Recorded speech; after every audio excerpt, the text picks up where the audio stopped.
Hello welcome back to Telugu వెలుగు YouTube channel. ఈరోజు వీడియోలో తెలంగాణ ఎడ్సెట్కి సంబంధించి ఆన్లైన్ రిజిస్ట్రేషన్ ప్రాసెస్ అనేది స్టార్ట్ అయిందండి. మీరు అప్లికేషన్ అయితే చేసుకోవచ్చు. రిజిస్టర్ కావడానికి ఈరోజు ఇప్పుడే మనకి ఇది రిలీజ్ అయింది. 24 నుంచి రిజిస్టర్ అవ్వాలి. మనకి 28 వరకు రిజిస్ట్రేషన్ అవ్వడానికి మనకి డేట్ అనేది ఇవ్వడం అయితే జరిగింది.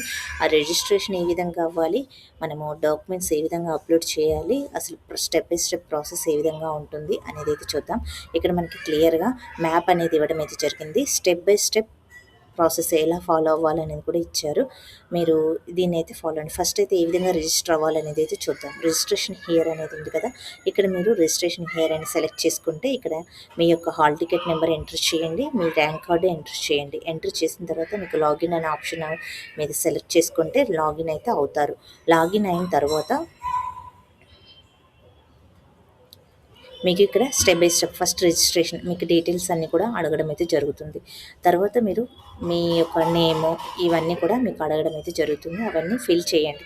ఫిల్ చేసిన తర్వాత పేమెంట్ ఫీజు అనేది అడుగుతుంది. మీకు ఓసీ వాళ్ళకి బీసీ వాళ్ళకేమో 800 రూపీస్ రిజిస్ట్రేషన్కి ఫీజు ఉంటుంది. అది ఎస్సీ ఎస్టీ వాళ్ళకేమో 500 రూపీస్ అనేది ఉంటుంది. ఇది processing fees and register fees రెండు కలిపి మీకు 800 అనేది తీసుకుంటున్నారు. ఇది మనకి కాలేజీ ఫీజు కాదండి. ఓన్లీ మీరు రిజిస్ట్రేషన్ అయ్యి మీ సర్టిఫికేట్స్ జెన్యునా లేదా అని తెలుసుకోవడానికి మాత్రమే. ఇక తర్వాత ఒరిజినల్ సర్టిఫికేట్స్ అప్లోడ్ చేయాలి. మీరు ఒరిజినల్ సర్టిఫికేట్స్ అనేది పీడిఎఫ్ ఫామ్లో తయారు చేసుకొని ఒక్కొక్కటిగా మీరు అప్లోడ్ అయితే చేయండి. మీరు మొబైల్లోనే చేసుకోండి, లేకపోతే మీరు వెబ్సైట్కి మీ సేవాకి వెళ్ళైనా చేసుకోవచ్చు. ఇక ఆన్లైన్లో సర్టిఫికేట్ వెరిఫికేషన్ మీకు ఆన్లైన్లో 28కి మీరు సర్టిఫికేట్ వెరిఫికేషన్ అయితే చేస్తారు కదా, చేసిన తర్వాత వాటిని మీరు చేసినవన్నీ కూడా జెన్యున్గా ఉన్నాయా లేదా, అన్ని సర్టిఫికేట్స్ వచ్చాయా లేదా అనేది తెలుసుకోవడానికి మీకు ఆన్లైన్లో వెరిఫికేషన్ అవుతుంది. 4th స్టెప్లో వెరిఫికేషన్ అయిన తర్వాత మీరు సెలెక్ట్ అయితే మీ అన్ని జెన్యున్గా ఉన్నట్టు మీకు ఒక లిస్ట్ అనేది రావడమే జరుగుతుంది. ఆ లిస్ట్ వచ్చినప్పుడు మేము వీడియో అనేది చేస్తాము. ఛానల్ని ఫాలో అవ్వండి. మేము ఛానల్ని ఫాలో అవుతే మీకు ఎవ్రీ అప్డేట్ అనేది రాగానే మీకు అందించడం అయితే జరుగుతుంది. ఇక తర్వాత వెబ్ ఆప్షన్స్ పెట్టుకోవడానికి మీకు ఆప్షన్ అనేది ఉంటుంది. వెబ్ ఆప్షన్స్ కూడా మనకి డేట్ అనేది ఇచ్చారు. వెబ్ ఆప్షన్ పెట్టుకోవడానికి ఆ డేట్లోనే మీరు వెబ్ ఆప్షన్ అనేది పెట్టుకోవాలి. వెబ్ ఆప్షన్ పెట్టుకున్న తర్వాత మనకి ఎడిట్ ఆప్షన్ కూడా ఉంది. ఎడిట్ ఆప్షన్ కూడా చేసుకోవచ్చు. ఇక్కడ సీట్ అలాట్మెంట్స్ మీకు ఏ కాలేజీలో సీట్ అలాట్మెంట్ అయిందనేది ఇక్కడ 6th స్టెప్లో జరుగుతుంది. తర్వాత 7th స్టెప్లో ఫీ ఆన్లైన్లో డౌన్లోడ్ ఎక్నాలజీ. మీరు కాలేజీకి సంబంధించి మీరు ఫీజు అనేది పే చేయాలి.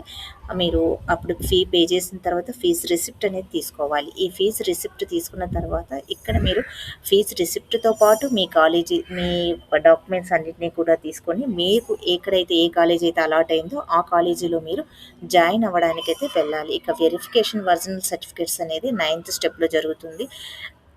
ఇక రిసీవ్ అలాట్మెంట్ ఆర్డర్ మీరు ఏ కాలేజీకి అయితే వెళ్ళాలో అది రిసీవ్ చేసుకొని ఆర్డర్ తీసుకొని మీరు ఆ కాలేజీలో జాయిన్ అవ్వచ్చు. ఇక్కడ మనకి ఇంపార్టెంట్ డీటెయిల్ నోటిఫికేషన్ అనేది ఇక్కడ ఇచ్చారు. పేపర్ నోటిఫికేషన్ అనేది ఇచ్చారు. ఇక్కడ ఇంపార్టెంట్ డేట్స్ ఇవ్వడం జరిగింది. ఈ విధంగా అన్నీ కూడా మనకి ఇక్కడ స్పోర్ట్స్ క్యాప్ వాళ్ళకి ఈ జియోస్ అన్నీ కూడా ఉన్నాయి. మీరు 1 by 1 ఒకసారి అయితే చెక్ చేసుకోండి.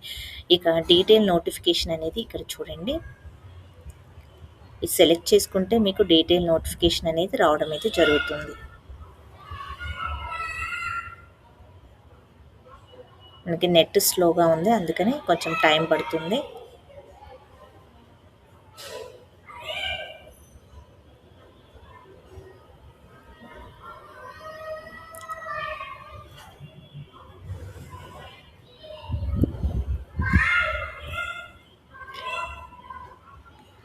ఇక్కడ మనకి చూడండి మెయిన్ మీరు ఇక్కడ ఇదొకటైతే చూసుకోండి. రిజిస్ట్రేషన్ అయ్యేది ఎన్సీసీ వాళ్ళు, స్పోర్ట్స్ వాళ్ళు, క్యాప్ వాళ్ళు అనేది మీకు ఎన్సీసీ వాళ్ళకి, క్యాప్ వాళ్ళకి, పీహెచ్ వాళ్ళకి, స్పోర్ట్స్ వాళ్ళు ఏం చేయాలి అంటే మీరు డైరెక్ట్గా ఉస్మానియా యూనివర్సిటీకి వెళ్ళి మీరు సర్టిఫికేట్ వెరిఫికేషన్ అనేది చేసుకోవాల్సి అయితే ఉంటుంది.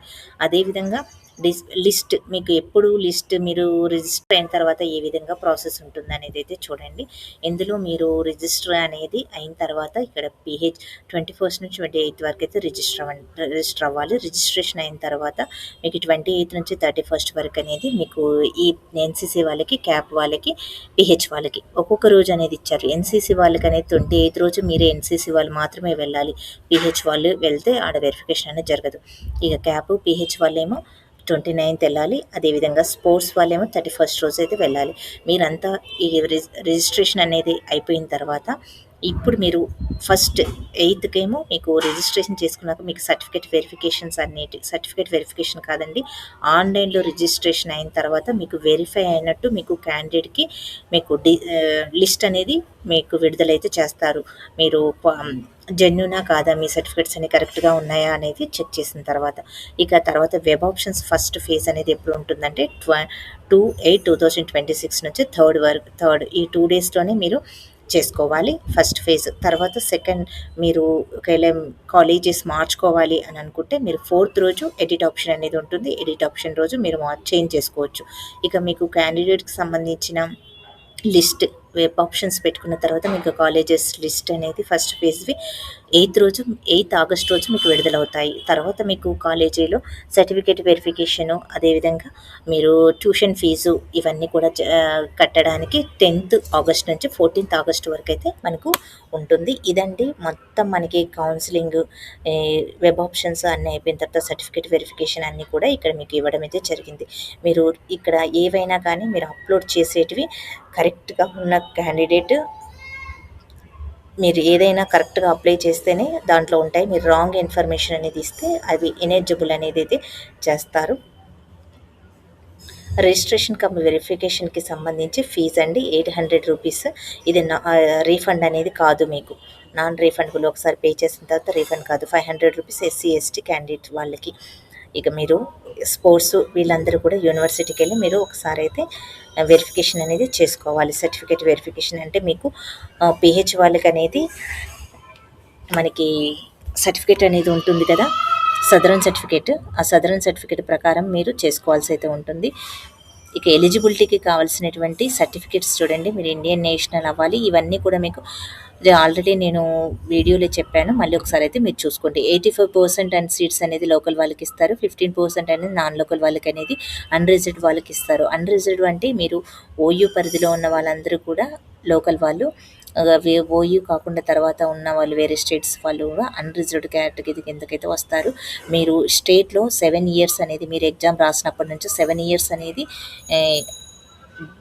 మీ స్టడీ సర్టిఫికేట్స్ అనేది ఏ డిస్ట్రిక్ట్లో ఉంటే అది మీరు లోకల్ కిందకైతే అవుతారు.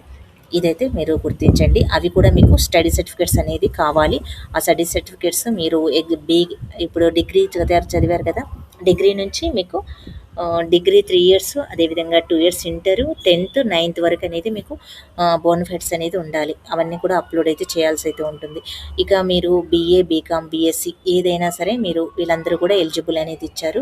50% మార్క్స్ ఓసీ వాళ్ళకి ఉండాలి, బీసీ వాళ్ళకి ఉండాలి, ఓసీ వాళ్ళకి మాత్రం 50% మార్క్స్ ఉండాలి డిగ్రీలో.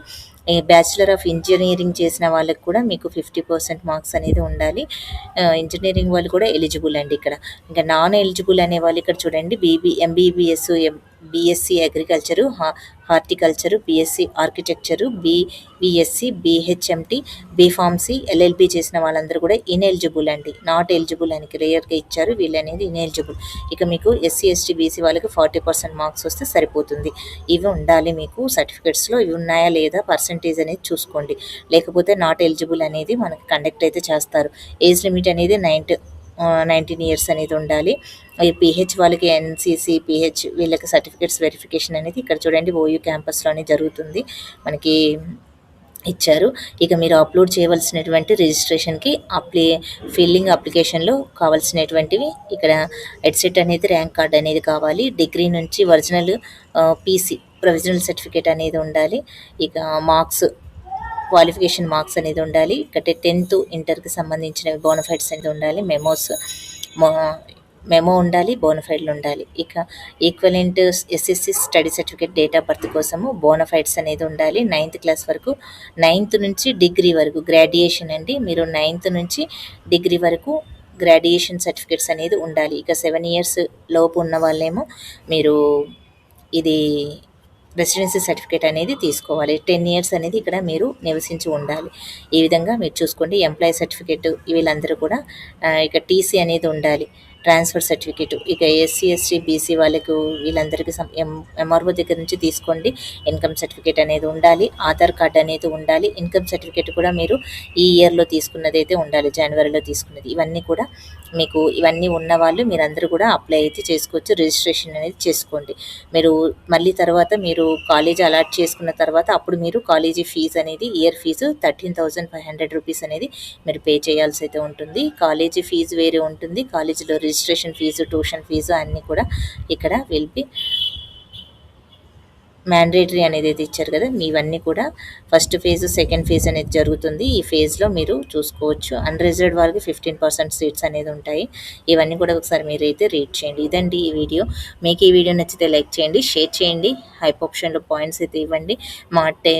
మా టీజీ తెలుగు వెలుగు యూట్యూబ్ ఛానల్లో టెట్ డిఎస్కి సంబంధించి job updates, syllabus, previous papers అన్నీ కూడా అప్లోడ్ చేయడం జరుగుతుంది.